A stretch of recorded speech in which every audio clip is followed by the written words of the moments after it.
Hi, Dennis here at Capel Training and Shoeing. I had a request to show how I get a horse to come to me for the mounting process and from start to finish. They had mentioned that they'd been watching the videos and been trying to do what they saw me do, but it wasn't working like they saw in the video. How many of you can relate to that? That's pretty typical. So there are some things that have to be in place in order for anything to work when it comes to working with a horse. The respect level has to be up and the trust level has to be there as well. So trust and respect have to be part of your picture. This horse has been here not too long, and he's a big tall horse. It's typical of big tall horses to want to look out over the top of you and crowd in on top of you and do it and control you by pushing you around. See, he's got that shoulder kind of pushed up to me right here, even as he's standing there with a pretty good attitude, but he's still hiding behind that shoulder right there. So I'm going to raise up just a little bit of energy right here and get him to move that shoulder away. He didn't quite make it through there. This is the first priority for me in establishing anything, is getting them shoulders opened up. Get that horse to get out from behind that shoulder, expose his vital organs. See, he didn't want to open up behind right there. He wanted to protect himself from that. I do like the fact that this horse is going away and staying. However, you can tell by the way that he's moving his back feet that he's not thinking about just softly stepping out there and staying out there. He's preparing to go somewhere. That's why his feet are moving. His thoughts have got his feet moving. Okay? So another thing that has to be in place in order for this to work, when you reach for your horse, if they just stick their head up, you've got to have some way of getting their thoughts to come down. So I just take a hold of that halter and move his head back and forth. And you see that horse tuck his nose right there? That was my timing to quit. So they've got to go, number one, move away from you. And number two, get soft when you touch their face. There's got to be softness there. If you've got brace in the face, you can't get down to the feet. So those two elements have got to be in place. Now then, in order to get this horse to come to me, when I ask him to come to me, I'm going to utilize the fence here to help me. I'm going to point his head into the fence like that. Okay? Basically, all I'm going to do is block off every avenue of escape and allow the thing that I want to come through. I'm not going to make this horse do what I want. I'm going to allow the horse to do what I want. So I'm going to get a hold of him a little closer here. This is why when you take a hold of them, they've got to be soft like that. If he's up trying to brace on my hand, it won't work. If I need his front end to move away, I'm going to push and he's going to feel the left strand of the halter on the left side of his face, and you see that move his front feet. If I need his back end to move away, I'm going to pull just slightly on that halter. I mean, I'm not pulling up to tighten a weak rubber band. He's just feeling the right strand of that halter on the side of his jaw, and then I'll apply a little bit of pressure back here, and see, there goes the hind end away. And I'm going to get the front end away. You can see that horse is stopping after every step. I'm only asking for a step, and then let them be. Okay? So that's the first priority to getting the horse to come to me. I've got to have those elements in place. Now then, I'm going to ask him to come around here just a little bit, send him out just like if I was going to send him around me. And then I'm going to have him face up and walk up into the fence. Now then, I'm going to see him stick his nose on me as soon as I put my hand right underneath that halter and got a hold of him. Where do you think that comes from?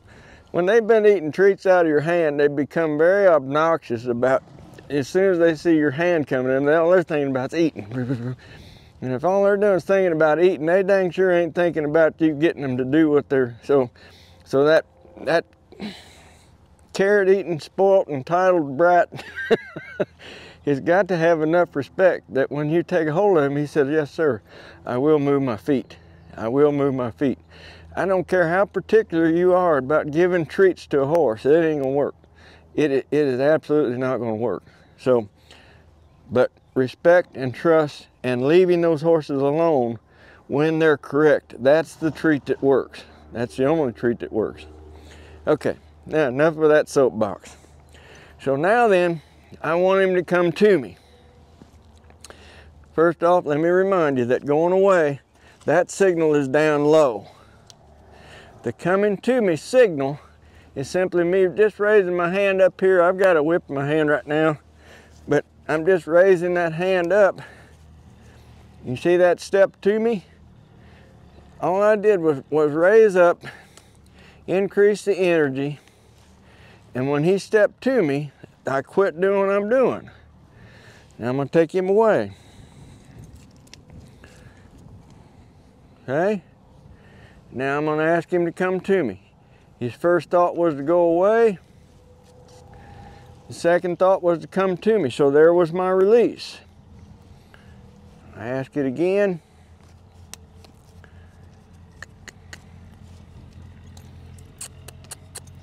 All I'm doing with this whip right here is tapping him right here just enough to make him want to do something different with his feet.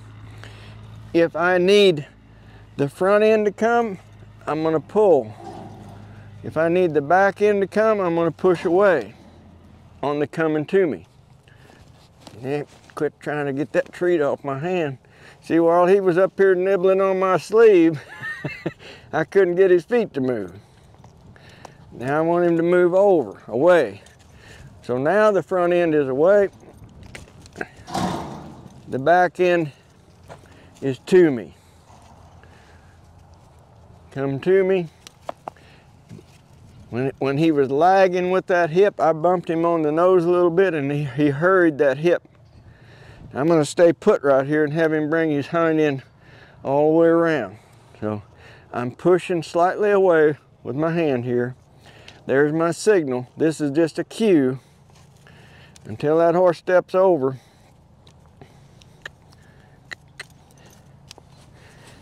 Now, there's what you're wanting to see. What do you do when they don't do what you want? I'm staying right there until that horse decides to come to me. Now I've quit tapping him, I've quit doing anything with my hand, I've opened my hand up and let it happen. So I'm gonna have him come over here just a little bit further. Let him find out that that is a good spot to be, see? Now this thing that was his reason for moving has become his comforter, his staying reward. Got a back leg cocked, he's comfortable here. I would like for him to move his hind end just to right here, because if I was sitting on this fence ready to get on, I can't reach that far. So I'm gonna ask him to come, and he chose to go the wrong way. So what I do, I push the head away, I bump on that nose to keep him from coming forward, and I keep tapping here. Keep tapping here. I've got nothing to release to, nothing to release to.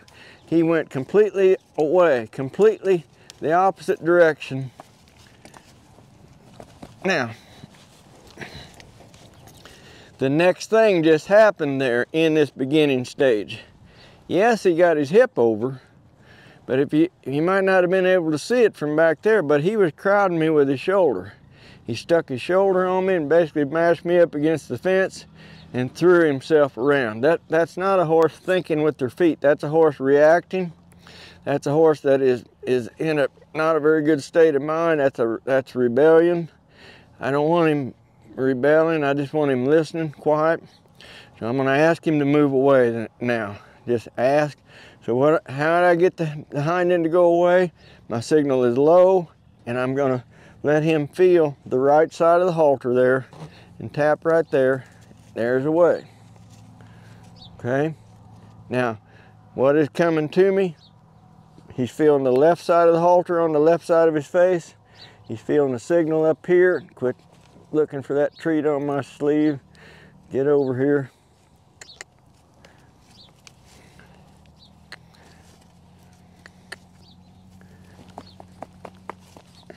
bumped on his nose to keep him from going forward, and he came over and got quiet.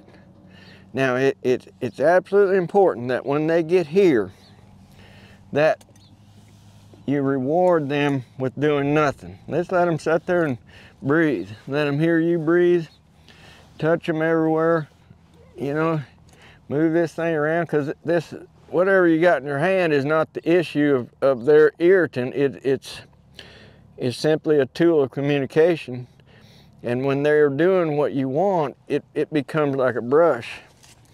You see, it surprised him there and he moved away. I'm not gonna make a big deal out of it. I'll just bring him back. Raise this up. Why do I do that up there? So that when I'm above him and I just stick my hand up like this, it means come here. It won't mean that for a little bit. Wrong way. Right there, see, I'm taking the halter to his right, and I'm just tapping there at the wither. Nothing to release to. Wrong choice completely. Right choice. Right choice. Every time that hip's coming to me, I quit doing what I'm doing.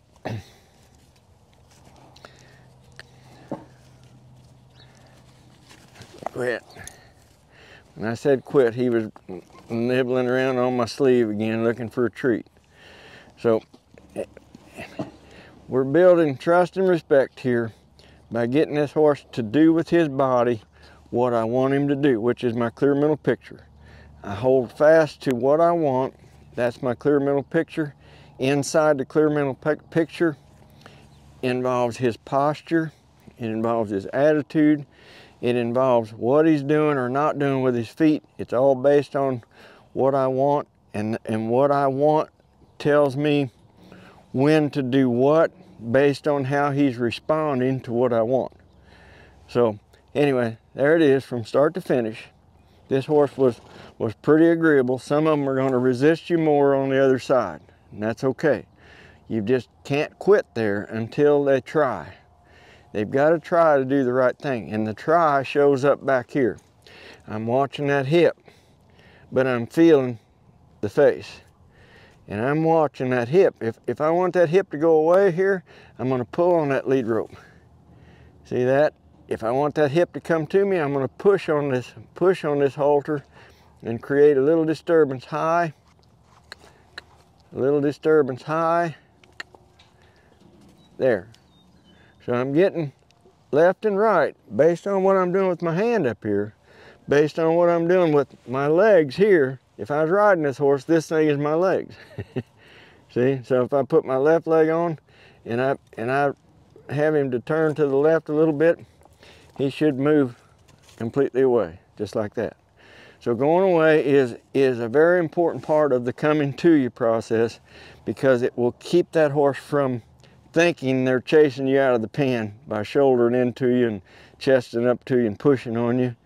So it's a tool when you see the wrong attitude, which is not in your picture, show up, to do that different thing, to get that horse to go away. Reestablish that respect, then ask for it again. If you lose respect, reestablish it, then ask again. So it's not a one time and take it all. It's about reading what's going on at the moment and doing whatever you need to do to accomplish the thing that you want to do. So I hope that's helpful.